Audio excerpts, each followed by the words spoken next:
أكدت صحيفة ليكيب الفرنسية أن النجم المغربي أشرف حكيمي ظهير أيمن باريس سان جيرمان الفرنسي يحلم بالعودة لفريقه السابق ريال مدريد مرة أخرى.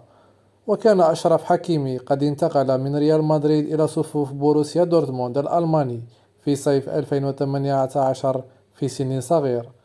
ويمر أشرف حكيمي بفترة رائعة في مسيرته الكروية مع العملاق الباريسي في الآونة الأخيرة، حيث أنه حقق العديد من الأرقام مع PSG.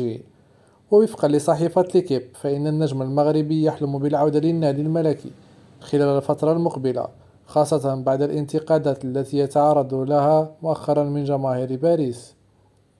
وعملت الصحيفة الفرنسية من مقربين للنجم المغربي أن رغبة حكيمي الأولى هي العودة لريال مدريد، إلا أن النادي الملكي سيجد صعوبة بالغة في إمكانية التعاقد مع اللاعب.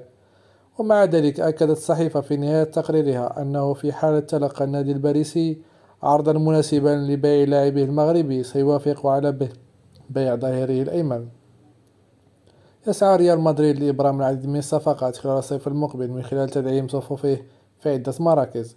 ومن المتوقع أن يقوم النادي الملكي بضم لاعب الوسط الإنجليزي الشاب جود بيلينغهام كأبرز صفقات الميرينغي في صيف 2023.